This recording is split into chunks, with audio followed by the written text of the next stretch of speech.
It's the Opperman Report. And now, here is investigator Ed Opperman.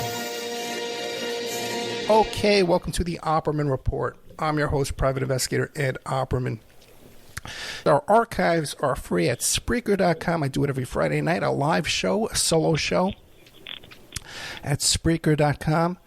There's a chat room, and you get an email notification when I put up new content. I play repeats. I have 10 years worth of shows, a lot of pretty good stuff, I must say so myself. I put it up there. And if you go and search for our guest, Everett Stern, at everettstern.com. He's done 2 previous shows. The guy gets involved in a lot of stuff. You can find him on Twitter at Everett Stern, #1 on Twitter. He's got a book, Dark Money and Private Spies, and a new book coming out called Slaying Dragons. Mr. Everett Stern, are you there? Yes, I am. Thank you so much for having me on the show. I appreciate it. Thank you. Yeah, great, man. So listen, why don't you remind the audience about the previous, who is Everett Stern? Because I've had you on twice, but pretty intense stuff. Yeah. No. So I was the HSBC whistleblower back in 2012 against HSBC Bank, which is one of the largest banks in the world. I went after them. I was passing information to the CIA and the FBI regarding HSBC's involvement with terrorists and drug cartel financing.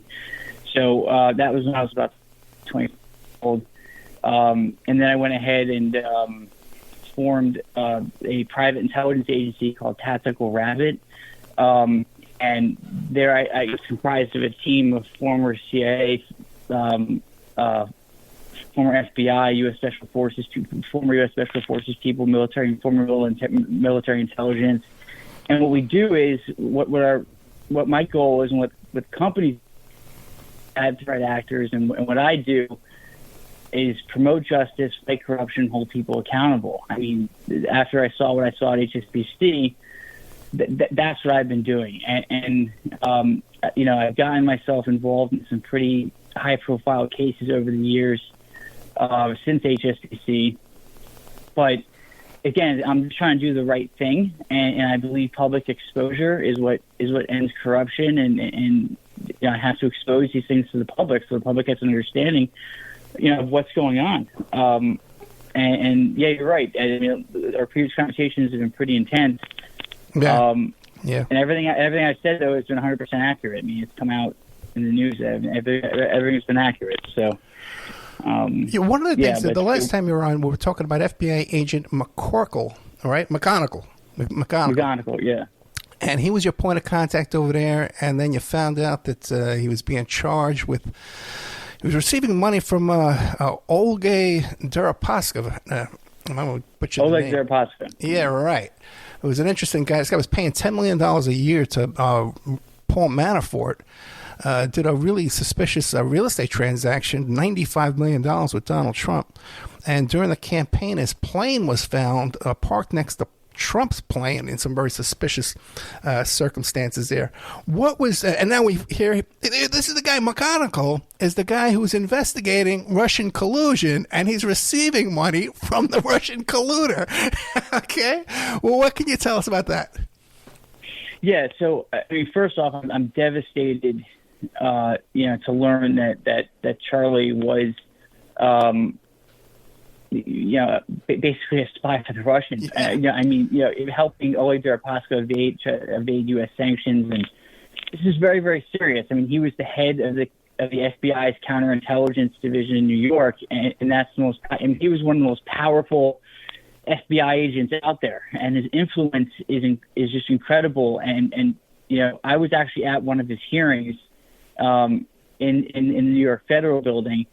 And I can tell you right now, his sentence of 5 years in prison is not enough. Yeah, that's a joke. They did a plea deal on him, and the reason, though, from what I picked up at the hearing and from my understanding, is that there's so much entanglement and so many people at the FBI and out of the FBI who are involved. And Oleg Deripaska has his hands, and he's a Russian oligarch who. Is good friends with Putin and is people look up Oleg Deripaska on the U.S. Treasury just tracks him being part of organized crime. And anyways, he's just a real bad guy. I think he tried to have a couple people killed, and if he did, I think maybe he did. But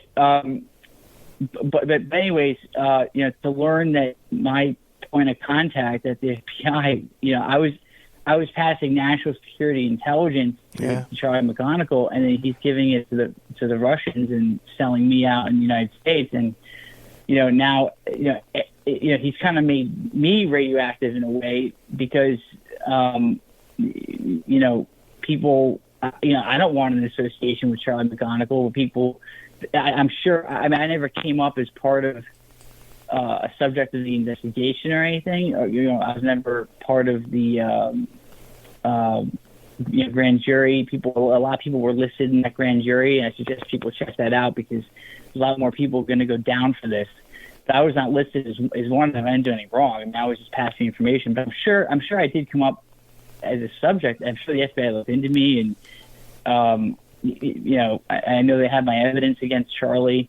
But yeah, it just created me. It made things harder for me because I have that. So even though I didn't do anything wrong, I'm still associated with the guy, right? I mean, he was my POC. I mean, but just having that association. Yeah, exactly. What information were you handing over to Charlie McGonigal, FBI? Yeah, I mean, it was. I can't get into specific details, but it really was pertaining to national security intelligence, some of which was against the Russians. I had a big meeting in the New York field office, actually, with Charlie McGonigal's people. And I'll never forget this meeting. It was one of the top floors of the New York field office. And they were the Southern District of New York prosecutors and the FBI were looking at making a second run at HSBC in 2010. So, I'm sorry, not 2010, 2018. So in 2018, I remember the HSBC scandal was 2012, and there was a 5-year deferred prosecution agreement, and the FBI wanted to make another run. But a lot of the questions they were asking me were about sanctions, how HSBC was avoiding these sanctions, how I figured out how HSBC was getting money to drug cartels and terrorists. And then come to find out years later, 3 or 4 years later, that Charlie McGonigal is using that same information to provide to Oleg Deripaska, the Russians. It's devastating. It's hurtful, and you don't know who to trust. I mean, it's really upsetting. Yeah, it seems that this flood of Russian money in U.S. politics on both sides of the aisle, everywhere, it can't be a good thing for democracy. Now, No. Look, the Russians are SVR, which is Russian intelligence. It's like the equivalent of the CIA over in Russia, and FSB, and GRU, which is the military wing of their intelligence unit. They're making active. They're trying to use what they call it in CIA terms, covert influence. Yeah. They are absolutely trying to influence our elections, our society. Look, Russia and the United States are bitter enemies. We're helping in a proxy war against Russia in Ukraine. That's really a proxy war between the United States and Russia. And yeah, what you're saying is correct. It's very scary because it's hurting our democratic process. And for Trump and for one of the heads of the FBI to be involved in this type of level with Oleg Deripaska is insane. But I do want to make the statement that I don't believe the FBI is corrupt as a whole. I think there's a lot of great special agents out there and a lot of agents doing a good job. I think in every organization you have bad apples, and it just happens. Look, this happens to it's like Hansen, right? Back in the day, Hansen was the big Russian spy, and now it's Charlie McGonigal.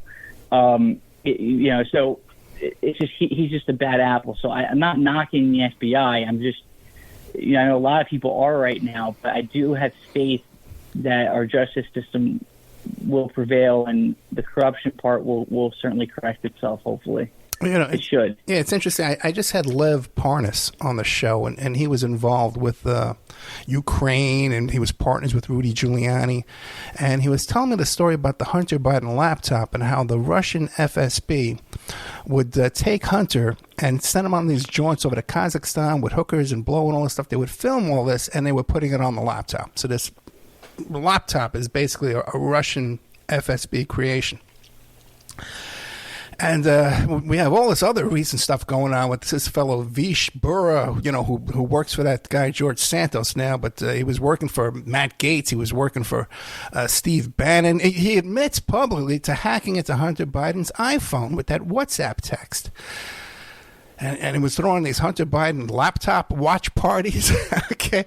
So we have this degree of espionage hacking that we've never publicly had this out in the open. People openly talking about this stuff before. We had Watergate, but wiretapping, but never this open hacking and Russian interference on laptops. So stolen diaries of Biden's daughter by the who's those guys? The Veritas.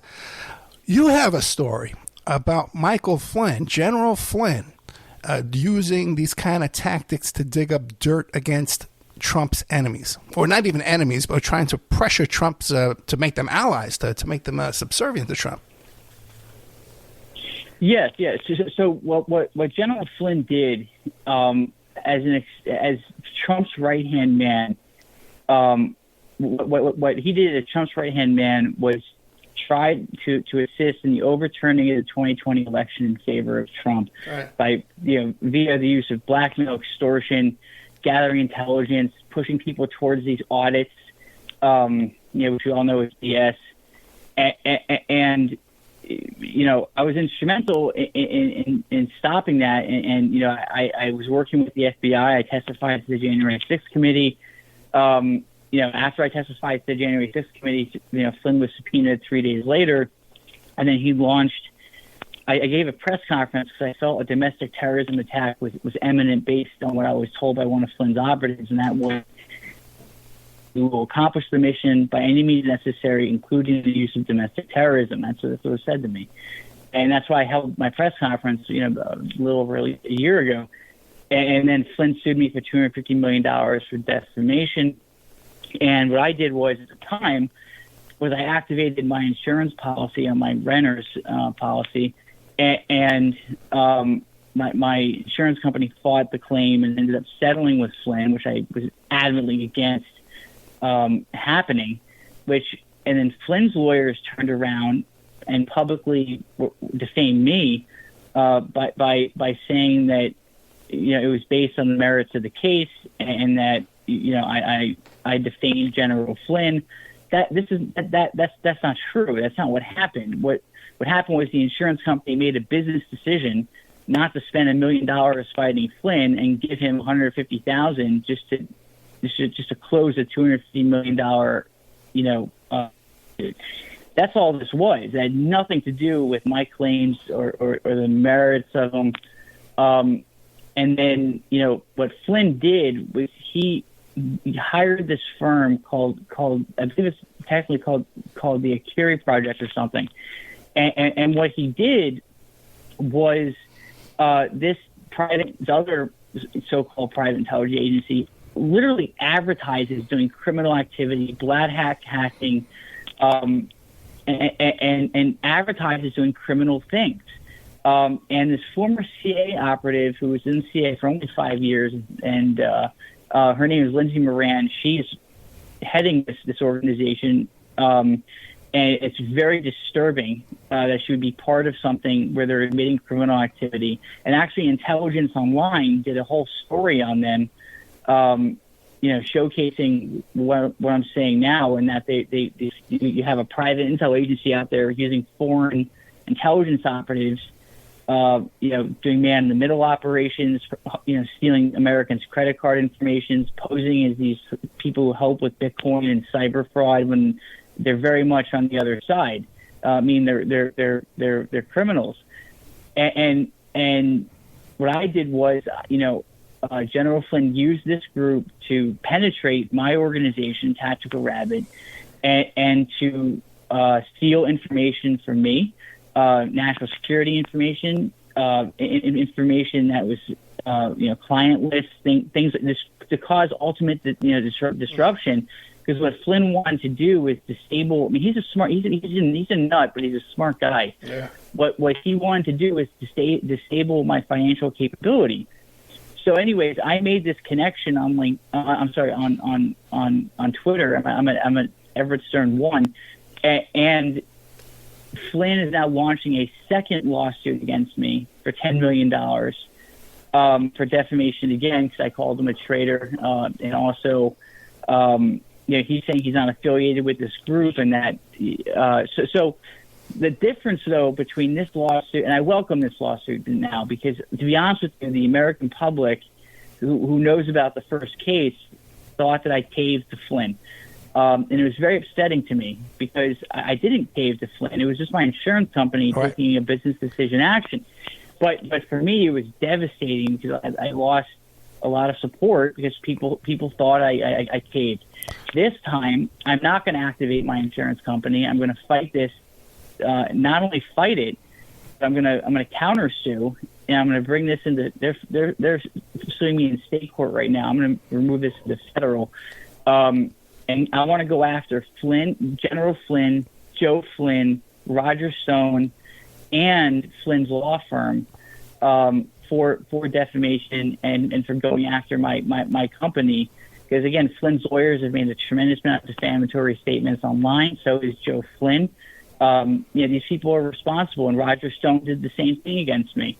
So, I have to defend myself and defend them. But this is a larger issue dealing with protecting our democracy. And, look, Flynn is not only suing me, he's suing a number of other people for defamation because they called him a traitor. And how many others? Because there's a lot. There's a lot of other lawsuits. How many other lawsuits are there? Yeah, I would say about maybe 7 or 8. Maybe I'm not sure the exact number, but it's up there. I mean, he's suing a lot of people for defamation. I mean, I know he's going after the FBI, the DOJ. He's going after a couple other higher profile people. One person who's just a researcher, but anyways. It's disturbing that he's trying to silence and intimidate people, and I'm just not going to stand for it. And to be honest with you, though, look, this is a scary situation because it's like I'm dealing with Flynn and Trump, backed by Trump money. It's unlimited resources, and these guys have all day just to file motions and fight me in court. I don't have that type of capability, so I'm gonna, it's a little scary because I'm gonna have to, fight this on my own and go up against some of the best lawyers in the country. I'm not an attorney by trade, and this is going to be a challenge, and this is the problem of how people use lawfare, going after people to silence them. I mean, it's a huge problem. I can tell you my experience with Everett Stern. I've had him on the show twice previously, and I'll repeat the shows and I'll play repeats. And when I play the shows, we get these comments on Twitter from people basically making slanderous statements about Mr. Stern, very personal stuff, obscure things that the average person wouldn't know about. But it also appears to me that there's an active group to malign you online and cause agitation online. But they've gone the extra step to research me and my political. I'm a leftist, to research my political views, and then try and use information about you to manipulate my opinion on you. Okay, to say, what says Everett Stern is really a right winger. He's really extreme right winger. That I'm going to suddenly hate you and not allow you to talk on the show. So it seems like an elaborate effort here to agitate Everett Stern. Am I correct? Yes, it's elaborate. It's an elaborate effort to disable. Look, this is how you take out. Flynn's treating this as like a terrorist organization, right? You take out people's the whole insular network, right? So anyone who I'm tied to or connected to, they're trying to disconnect my relationships and cause and discredit me. And yes, there's a very active campaign on Twitter and on social media that this is Flynn's army. These people are not doing this for fun; they're doing it to be paid. I mean, they're doing it because they are being paid, and Discovery is going to show that, and also. The security project, this Lindsey Moran and these people who stole information from my company, they gave this information. They worked for Flynn, and that's why you're seeing some of this very personal information about me and my company. This is all, because they were able to penetrate my world. They even went after my wife. They went after. I mean, it's disgusting. And unfortunately, a lot of people are believing some of these bots and these people who are launching an active campaign. And some of the attacks are so. Some of the attacks are so personal. It's stalking. It's stalking behavior. It's harassing behavior. It's not political discourse. It's not opinion. It's not commentary. It's stalking. And you got to take a step against that. So now, okay, so he's suing you again. You're gonna stand up to him this time. You're not gonna go to the insurance company. Okay. What happened with, now you had announced recently that you were running for office again. What happened to that? Yeah, so when I moved down to Florida from Pennsylvania, and I remember I ran for U.S. Senate in Pennsylvania in the 2022 elections, and I dropped out and endorsed John Fetterman, and that was because initially I was a Republican running in the primary, then I went to independent, but I was pulling a lot of votes, and the race was so tight, and I was pulling votes from John Fetterman, and I could not back or endorse a Flynn or Trump backed candidate. I just can't. I'm really, and it's interesting. It took me to run as a Republican to realize I'm really a moderate Democrat, because I just don't believe in. I'll never forget the Villanova debates. I was being booed off stage. I mean, it was incredible. And I'll never forget it when I said January 6th was wrong and I got booed. It was incredible. So I just don't align with the Republican Party, but and a lot of my values don't either. But anyways, I ran for 2 years for U.S. Senate in Pennsylvania, and I ran hard and I fought strong, and I dropped out and endorsed Fetterman, which was all over the news. Anderson Cooper even featured my tweet online, which on CNN, which was greatly appreciated. And then when I moved down to Florida about 8 months ago, I jumped in the Senate race here right away, and it was a mistake because I'm mentally and just exhausted from running in the 2022 race. So I called up my treasurer and told them to withdraw me from the race. So I'm not running for U.S. Senate in Florida anymore. It's just not the right time for me. I want to get into politics, make a difference, and really represent the people. But now is not the time. So what I really going to end up doing is running for governor of Florida. In the 2026 election, and this gives me more time to prepare, build support, especially within the Democratic Party, but I have a lot of crossover appeal. So I think I know if I go at this properly for the governor's race, I can win. And I don't think Ron DeSantis is going to get the nomination. It's going to end up being Trump. So it'll probably be myself versus Ron DeSantis, and and whoever else wants to join in the fight. But look, I got to tell you, there's so many. I think DeSantis is a wounded. You got to put him, like as a limping horse. You just got to put him to sleep. There's so many scandals around this guy that are, this whole thing with this Moms for Liberty and the GOP chair down here, the guy who shot himself in the post office there. There's just one scandal after another around this character, man. I can't see him survive any of this. It was interesting. So I met Ron DeSantis in Pennsylvania. He came up to Pennsylvania. I got a photo with the guy, and I shook his hand. I talked to him for a couple minutes.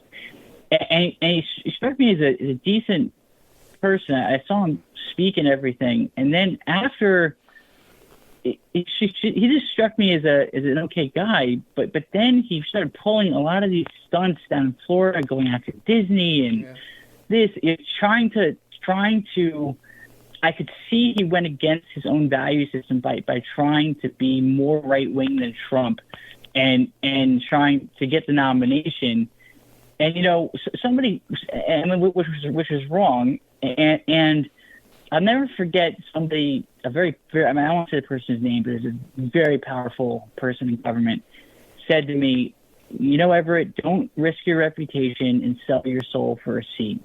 And I think, that's what Ron did. He sold, I'm not picking a fight with the guy. I'm just saying, I think he sold himself out on his values because he's not, and I think he needs to denounce Trump. The whole Republican Party needs to.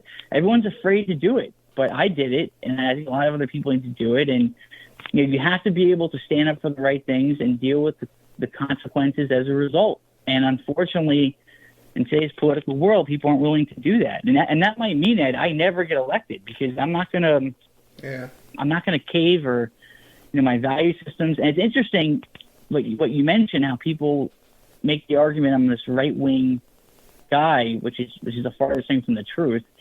I think you have to remember some tweets I put out a long time ago were wrong by my campaign, and they were trying to hit far right, and then I fired everybody and took the campaign. I mean, people need to look at my actions, and the actions are that I broke off from the Republican Party, went independent, and endorsed John Fett, a Democrat. I mean, who would? That's why I hit so much news. Like, who would? It was such a big deal. Like, and that's what shows my actions. I'm not this far right guy, and I'm stood up against Trump. Look, and also Flynn would not be suing me unless I hit a real nerve with him. They know I'm telling the truth, and look, clearly, the Twitter material is opposition research. They've done quite extensive opposition research on you. And just to go back and find those old tweets from years ago, you need a staff to do that. One guy doesn't do that, sit there and do it himself. I do opposition research jobs. And so you need a couple of interns to sit there and go through all that crap, to accumulate these kind of tweets from 5 years ago, man. Yeah, no. Look, they're, but look, this shows I'm doing my job and I'm hitting a nerve. And if it's like Winston Churchill said, you have enemies, good. That means you've stood up for something in your life. And even now they're attacking, saying that I'm a fake HSBC whistleblower. I wasn't the real whistleblower. I mean, now they're attacking me even on that. When Netflix, I'm in the Netflix movie Dirty Money, episode 4, Cartel Bank. I've been featured in Rolling Stone magazine, Reuters, just international news articles for what I did at HSBC, and for them to try to go back and discredit that and say I wasn't the whistleblower. I mean, I don't know. I got tons of emails to the CIA and the FBI. I think the FBI and the CIA would refute that, and even a very high up member at the CIA, a former CIA officer, even said Everett Stern is the HSBC whistleblower. So. But again, they're creating this doubt in people. Yeah. And then also, I think what hurt me, because I wasn't able to explain this. I thought I explained it, but I didn't explain it properly. Was this whole Booma situation? And I'm not sure if the audience is aware of this, but you had his current FBI agent who blew the whistle on the FBI, and he claimed that they were shutting down the FBI was shutting down investigations of Trump and Giuliani, and FBI agent Booma, Jonathan Booma, was blowing the whistle, and look, I don't know, and I want to make this clear. What he could be saying is very well true. I don't know. I don't have any evidence against him or about what he's saying that the FBI did or didn't do. What I posted on Twitter was that because his house got raided by the FBI, and they took his electronic devices, and I was the one that reported Booma in for doing illegal activity because, he was looking to run off the books intelligence operations against the FBI, which could release classified information. So look, there's a whole backstory to this. I'm not against, and a lot of people on Twitter thought that I was against what Boomer was saying with Trump, and that I sided with Trump and the Republican Party against Boomer, but that's not true. I can't confirm or deny his claims. I'm sure he's actually probably right. I'm sure my Flynn evidence got suppressed because Charles McGonigal was. I'm sure he had some influence there, and but again, my issue is there's ways of, and as a whistleblower, I know that there's ways of doing things and there's ways of not doing things, and you cannot do illegal things. And for me personally, if someone asks me to do something illegal, and they, message me with targets to go after, and this, I have to report this stuff in. I can't take part in illegal activity. I just won't do it. So, Everett, you can decline the job without turning people in. Right. But, unfortunately, though, I think one of my biggest problems, that's why I like coming on this show, is on Twitter. I put out tweets and then people don't understand the real context. I have trouble expressing myself on social media. I'm not a social media guy. I'm not really good at it. I'm not, I'm just not a social media person. So when people talk to me, they understand what I'm saying, and they say, well, okay, now I get what Everett's saying. But on Twitter, they just, it's attack. And what happened to me with the Boomer situation was I had Boomer's sources, which was one, Peter Thiel and Chuck Johnson, which is insane to me. He had Chuck Johnson as a source. Charles Johnson, that right-wing extremist troll who's been in the Washington Post, and he's just reported on numerous times for being an absolute nut and a right-wing extremist and Nazi. And I had this guy coming at me saying I was an Israeli spy because I went over to Israel. I'm not sure why, because I went over to Israel, a few weeks ago. That makes me an Israeli spy. But they're trying to make these claims that just aren't true. But I came under attack by Boomer's sources, which is disgusting, and that's not right, and that's illegal as well. I'm not sure if that was under the direction of Boomer or not. But look, the FBI wouldn't have raided his home unless there was justification for it. There's a whole backstory and details into this Boomer thing that's much deeper than just which has nothing to do with him blowing the whistle on the FBI. There's two different things here we're talking about. I'm talking about the illegal activity that he was doing, against the FBI, which is separate from his whistleblowing action. So,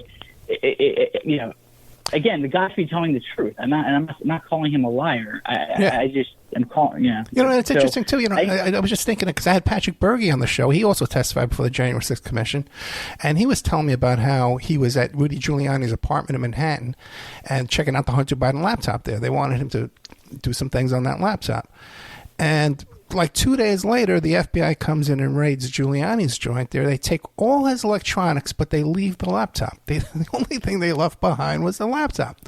And guess what? Now, if we're hearing that McGonigal is getting paid by Deripaska, of course. Right. Don't touch that, man. We put a lot of money into that, And look, Ed, one thing I want to say, one of my concerns, and I'll voice this publicly, is that when I testified to the January 6th committee, I did it in a hotel room because they were afraid of me from a security standpoint. Going to Washington and I'll never forget. I sat down with Denver Riggleman, who is I'm sure you know who he is, the former congressman who is a January 6th committee advisor and also one of their domestic terrorism investigators and lawyers. Who I'm not going to name that guy, but I'll never forget what Riggleman said to me. And I've heard he's a good guy and everything. And I have nothing against him, but I do have a concern because some of these bots on Twitter with Flynn have brought up emails of Riggleman communicating to Flynn people, maybe either wittingly or unwittingly or unknowingly, but he's saying some things about me that that I don't appreciate, and they're using that against me, and I feel uncomfortable because it's like, look, I testified to Riggleman, and I understand he quit the January 6th committee or was fired from it, but can't. That was a confidential situation and conversation. That him speaking about me is not appropriate. And also, I'll never forget what he said to me after I testified. He said, Everett, he goes, make sure you don't talk to the press, you don't do social media, you don't talk to anybody but committee members, and then that's it. And I took his advice for a little while, but then it disturbed me because he broke off from the committee, wrote a best-selling book, and then has his own podcast now. Is all over Twitter. So I'm confused by the advice because he told me to remain silent. Yet he broke off, and now he's on MSNBC and CNN. He's doing a whole media campaign. Yeah. And I'm not saying Riggleman's wrong or he's a bad guy or anything. I'm not saying that. I'm sure he's a decent person.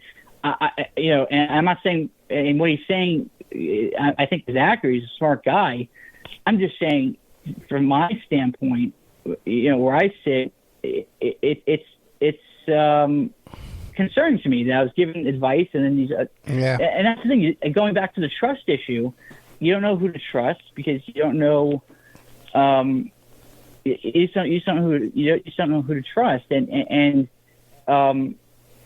A perfect example. You went right to the guy, McConnell, who had interests that were adverse to yours.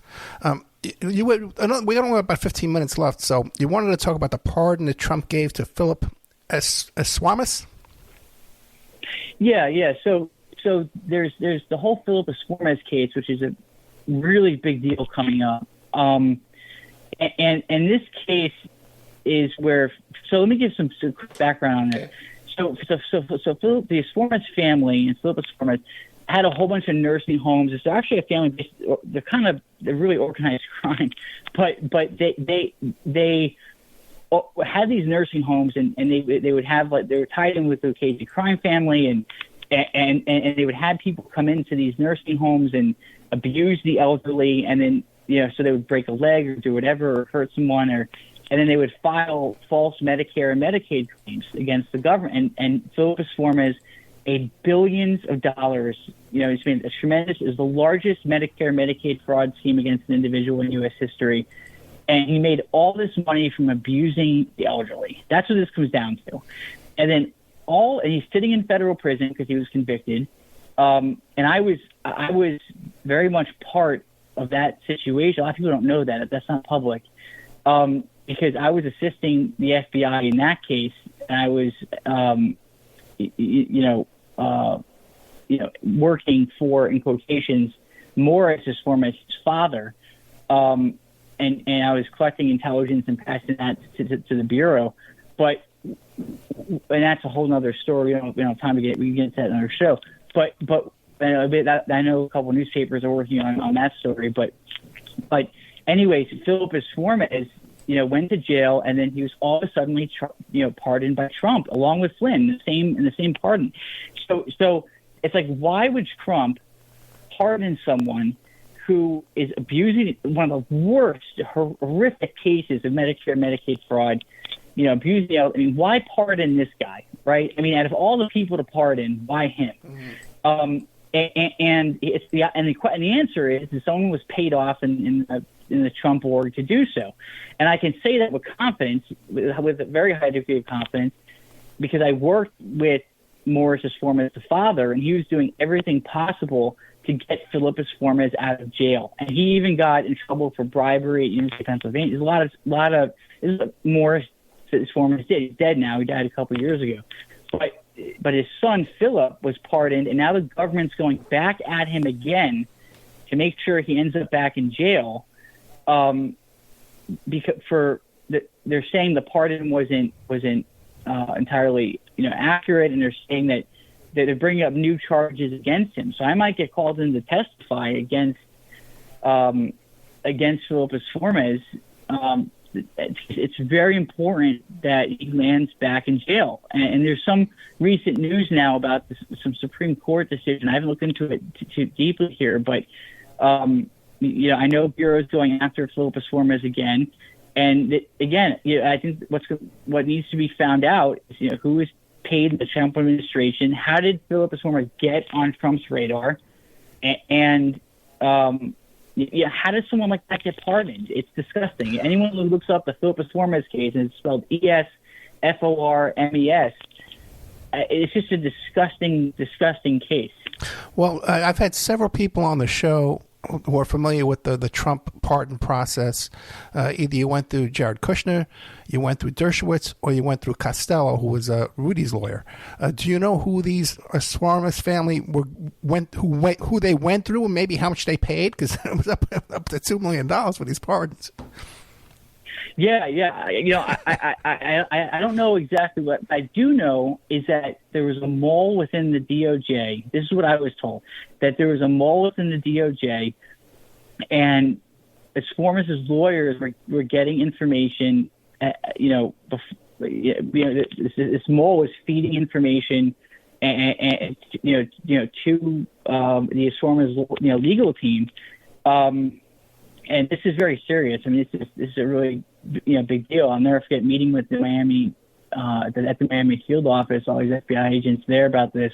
This is back in 2017 or around there. But I mean, it's a very serious case. And when I first met with Morris Formes, the father, I mean, this guy, again, this is organized crime. I mean, this one reporter kept reporting on the family from the Chicago Tribune, and he kept speaking negatively against the Formes family. And I'll never forget sitting in this hotel room with Morris Formes, and Morris said to me, he goes, Everett, I need the intelligence, I need the location of this reporter, because I want to have him killed. And I didn't know if he was just saying, because a lot of people say they want to kill someone and they're not actually serious about it, but he was actually serious about it. I mean, he had the capability, and he was very serious about it. And that reporter, his name is actually David Jackson. He recently found out that I was the guy who reported that into the FBI, which probably saved his life. But because immediately after that conversation, I reported to the Chicago field office that David Jackson was in danger. But so this is a very, very serious case that ties in with organized crime and harming the elderly and the pardon process. And you're going to see a lot of news come out about this and a lot of news stories. I know I'm talking to some reporters right now. But this is, again, I don't care about my own personal name getting out so much with these stories.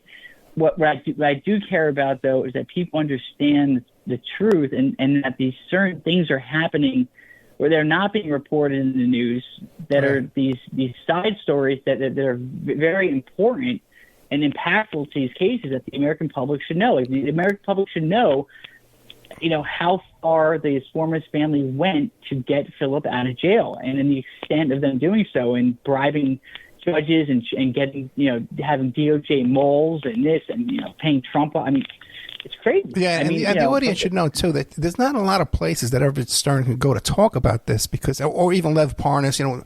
We've been talking about this a lot lately because their stories don't fit in with the Fox News cookie cutter. They don't fit in with the MSNBC cookie cutter. There's really nowhere to go with this kind of stuff when you're talking about this thing. There's very few outlets out there that even understand what he's talking about. Okay, but now, Everett, real quick, I don't even know if I want to even ask you this, man. No, ask me. Well, because you keep inserting yourself in with the FBI and stuff like that. Now, you already had one bad experience where you were inserting yourself with them, and it turns out McGonigal is adversary to you. What's going to happen one day? And I know you say you're cooperating, you think it's the right thing, but what happens one day when they have an interest that may conflict with your interest, and now they're putting the pressure on you to cooperate with them?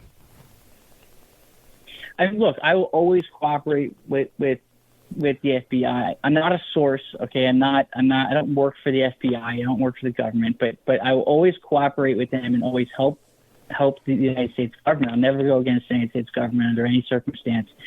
But at the same time, look, there are people at the FBI that hate me because they have McGonigal influence or they're Trump people, and I do have adversaries there. But Everett, even as a criminal defense investigator for 40 years, I have clients, that they get jacked up with DEA, FBI, and these federal government agencies, and they're threatening to arrest their mother. They're threatening, if you don't plead guilty, we're going to arrest your mother. We're going to arrest your wife. We're going to arrest your sister-in-law. These are cutthroat people. They're not playing games with their interests. And sooner or later, their interests are going to conflict with your interests. Yeah, and I think we're starting to see that now because what's happening is that the FBI doesn't want me talking about Philip Esformez, and because this stuff could potentially, mess things up or something. They don't want this stuff being spoken about, and but Buma and this and that, all McGonigal, they don't want this stuff open. So yeah, have I been threatened by the FBI? No, but no, not yet. No, not yet. Okay, yeah, is your word, but look, the most powerful thing I have going for me is that I am a public figure. And I don't say that out of arrogance. It's just, I believe exposing things is critical, and but I want to go back to what you just said. I believe the FBI overall is good in what it represents, and I'm not afraid, because I think the right. Yeah, I know I'm so much in the right. I just don't, and I'm trying to do the right thing. I have to believe that doing the right. I've been punished so many times for doing the right thing, but I guess I pray. I pray to God I don't get punished by the FBI. Yeah. But you're right. Eventually, there will be a conflict of interest, I guess, and I don't know. I'll deal with it when it happens. All I know is, Ed, is I have to keep vocalizing and explain to the public this stuff. Yeah, there's a book I want you to get. There's a book called Moral Courage, by I think it's Anthony Feinstein, Moral Courage. And it's about the whistleblowers and reporters who overcome obstacles and to this thing that's in them to do this, okay? And I think if you read that book, you'll recognize yourself in the book. We got about a couple minutes left. Slaying Dragons, fittingly, is the name of your next book. Okay, bro? What are we going to find in Slaying Dragons in 5 minutes? Yeah. So in Slaying Dragons, I talk about a lot of these things. I'm mostly about my opinion on, what happened after the Flynn situation, the first lawsuit. People turned on me and dealing with that, and it's very hard emotionally dealing with some of this stuff. So I'm using the book to talk about how not only myself, but also a knight's guide for people who want to do the right thing. I'm giving these David and Goliath examples and these major scandals and revealing a lot of information. But at the same time, I'm trying to show people, how to do the right thing, by example, and that everyone has different dragons in their life. And everyone has their own inner dragons they're fighting and outer dragons. And the question is that I raised in the book, and then what I address is how to combat these different types of dragons, like in someone's life. And it doesn't have to be these big magnitude dragons like I'm fighting. It can be. It's all proportionate to the individual, right? So it depends on the situation. Someone has a problem with their parents, right? And that problem is really it's a type of dragon or something that needs to be defeated. So how do you overcome failure and defeat and in fighting wars? Because sometimes you don't win every time, and that's a hard. I explain in the book. You have to keep getting back up off the floor, because and people. People will say no, they'll turn on you. Again, you have to be able to endure the betrayal of false friends, and again, the book overall, again, is that for people who want to do the right thing and want to know the truth about things, then they should read the book. And it's coming out soon. I'm almost done with it. I want to reveal new information and the side of things that's not being reported on the news. Because you're right, Ed. I don't have this cookie cutter story where I can just go on MSNBC or go on CNN or go on. I don't. This is, my stuff is much more complex. So I'm trying to explain all this stuff in the book in a very simple way, in a way that everyone can relate to it, if that makes sense. Everett Stern, you can find him at everettstern.com. He runs a private intelligence group called Tactical Rabbit. You can find him on Twitter at Everett Stern 1, the numeral 1 on Twitter.